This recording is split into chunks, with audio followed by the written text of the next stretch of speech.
Segunda carta de San Pedro. Segunda de San Pedro, capítulo 1. Simón Pedro, siervo y apóstol de Jesucristo, a los que por la justicia de nuestro Dios y Salvador Jesucristo han recibido una fe tan preciosa como la nuestra, que abunden en ustedes la gracia y la paz por medio del conocimiento que tienen de Dios y de Jesús, nuestro Señor. Su divino poder, al darnos el conocimiento de aquel que nos llamó por su propia gloria y potencia, nos ha concedido todas las cosas que necesitamos para vivir como Dios manda.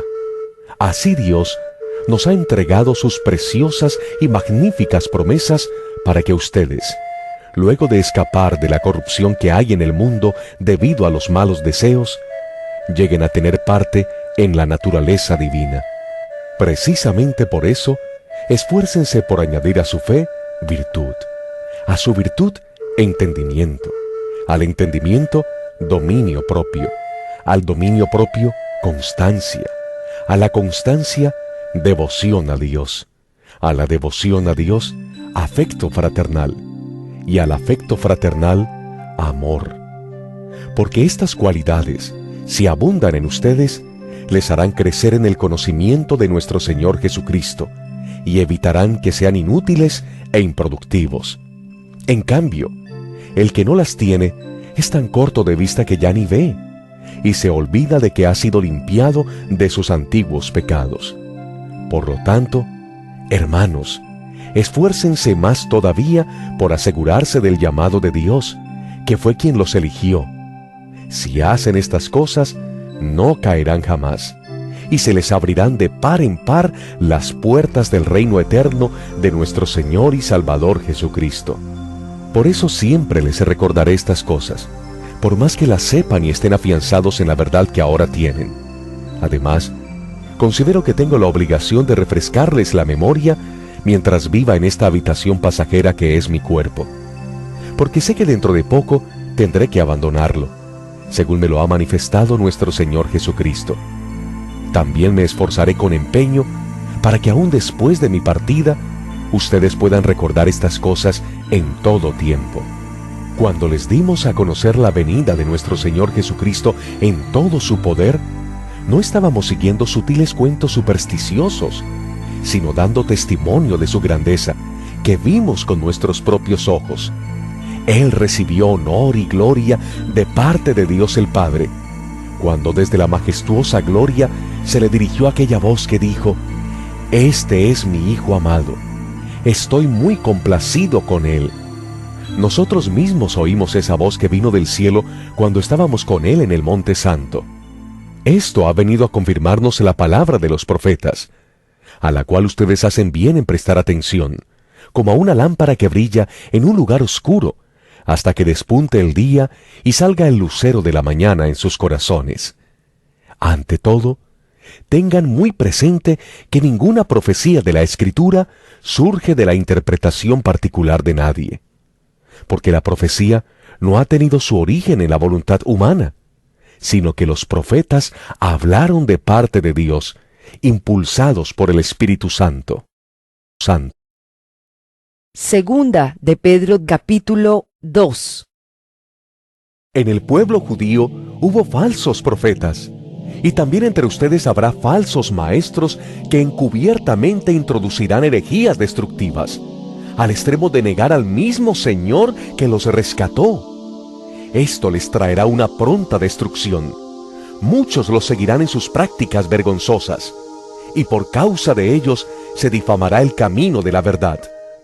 Llevados por la avaricia, estos maestros los explotarán a ustedes con palabras engañosas. Desde hace mucho tiempo su condenación está preparada y su destrucción los acecha. Dios no perdonó a los ángeles cuando pecaron, sino que los arrojó al abismo, metiéndolos en tenebrosas cavernas y reservándolos para el juicio. Tampoco perdonó al mundo antiguo cuando mandó un diluvio sobre los impíos, aunque protegió a 8 personas, incluyendo a Noé, predicador de la justicia. Además, condenó a las ciudades de Sodoma y Gomorra y las redujo a cenizas, poniéndolas como escarmiento para los impíos. Por otra parte, libró al justo Lot, que se hallaba abrumado por la vida desenfrenada de esos perversos, pues este justo, que convivía con ellos y amaba el bien, día tras día sentía que se le despedazaba el alma por las obras inicuas que veía y oía. Todo esto demuestra que el Señor sabe librar de la prueba a los que viven como Dios quiere y reservar a los impíos para castigarlos en el día del juicio. Esto les espera sobre todo a los que siguen los corrompidos deseos de la naturaleza humana y desprecian la autoridad del Señor. Atrevidos y arrogantes que son, no tienen reparo en insultar a los seres celestiales, mientras que los ángeles, a pesar de superarlos en fuerza y en poder, no pronuncian contra tales seres ninguna acusación insultante en la presencia del Señor. Pero aquellos blasfeman en asuntos que no entienden. Como animales irracionales, se guían únicamente por el instinto y nacieron para ser atrapados y degollados. Lo mismo que esos animales, perecerán también en su corrupción y recibirán el justo pago por sus injusticias. Su concepto de placer es entregarse a las pasiones desenfrenadas en pleno día. Son manchas y suciedad que gozan de sus placeres mientras los acompañan a ustedes en sus comidas. Tienen los ojos llenos de adulterio y son insaciables en el pecar. Seducen a las personas inconstantes. Son expertos en la avaricia, hijos de maldición.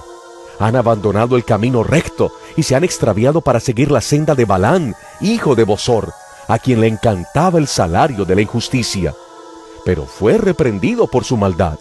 Su burra, una muda bestia de carga, habló con voz humana y refrenó la locura del profeta. Estos individuos son fuentes sin agua, niebla empujada por la tormenta, para quienes está reservada la más densa oscuridad. Pronunciando discursos arrogantes y sin sentido, seducen con los instintos naturales desenfrenados a quienes apenas comienzan a apartarse de los que viven en el error. Les prometen libertad cuando ellos mismos son esclavos de la corrupción, ya que cada uno es esclavo de aquello que lo ha dominado. Si habiendo escapado de la contaminación del mundo por haber conocido a nuestro Señor y Salvador Jesucristo, vuelven a enredarse en ella y son vencidos, terminan en peores condiciones que al principio. Más les hubiera valido no conocer el camino de la justicia, que abandonarlo después de haber conocido el santo mandamiento que se les dio. En su caso, ha sucedido lo que acertadamente afirman estos proverbios. El perro vuelve a su vómito y la puerca lavada a revolcarse en el lodo. Segunda de Pedro capítulo 3. Queridos hermanos, esta es ya la segunda carta que les escribo. En las dos, he procurado refrescarles la memoria para que con una mente íntegra recuerden las palabras que los santos profetas pronunciaron en el pasado y el mandamiento que dio nuestro Señor y Salvador por medio de los apóstoles. Ante todo, deben saber que en los últimos días vendrá gente burlona que, siguiendo sus malos deseos, se mofará. ¿Qué hubo de esa promesa de su venida? Nuestros padres murieron y nada ha cambiado desde el principio de la creación. Pero intencionalmente olvidan que desde tiempos antiguos, por la palabra de Dios, existía el cielo y también la tierra, que surgió del agua y mediante el agua. Por la palabra y el agua, el mundo de aquel entonces pereció inundado. Y ahora, por esa misma palabra, el cielo y la tierra están guardados para el fuego, reservados para el día del juicio y de la destrucción de los impíos. Pero no olviden, queridos hermanos, que para el Señor un día es como 1000 años, y 1000 años como un día. El Señor no tarda en cumplir su promesa, según entienden algunos la tardanza. Más bien, Él tiene paciencia con ustedes, porque no quiere que nadie perezca, sino que todos se arrepientan. Pero el día del Señor vendrá como un ladrón. En aquel día los cielos desaparecerán con un estruendo espantoso. Los elementos serán destruidos por el fuego y la tierra, con todo lo que hay en ella, será quemada. Ya que todo será destruido de esa manera, ¿no deberían vivir ustedes como Dios manda, siguiendo una conducta intachable y esperando ansiosamente la venida del día de Dios? Ese día, los cielos serán destruidos por el fuego, y los elementos se derretirán con el calor de las llamas. Pero según su promesa, esperamos un cielo nuevo y una tierra nueva en los que habite la justicia. Por eso, queridos hermanos, mientras esperan estos acontecimientos, esfuércense para que Dios los halle sin mancha y sin defecto, y en paz con Él. Tengan presente que la paciencia de nuestro Señor significa salvación, tal como les escribió también nuestro querido hermano Pablo, con la sabiduría que Dios le dio. En todas sus cartas se refiere a estos mismos temas. Hay en ellas algunos puntos difíciles de entender, que los ignorantes e inconstantes tergiversan, como lo hacen también con las demás escrituras, para su propia perdición. Así que ustedes, queridos hermanos, puesto que ya saben esto de antemano, manténganse alerta, no sea que, arrastrados por el error de esos libertinos, pierdan la estabilidad y caigan. Más bien, crezcan en la gracia y en el conocimiento de nuestro Señor y Salvador Jesucristo.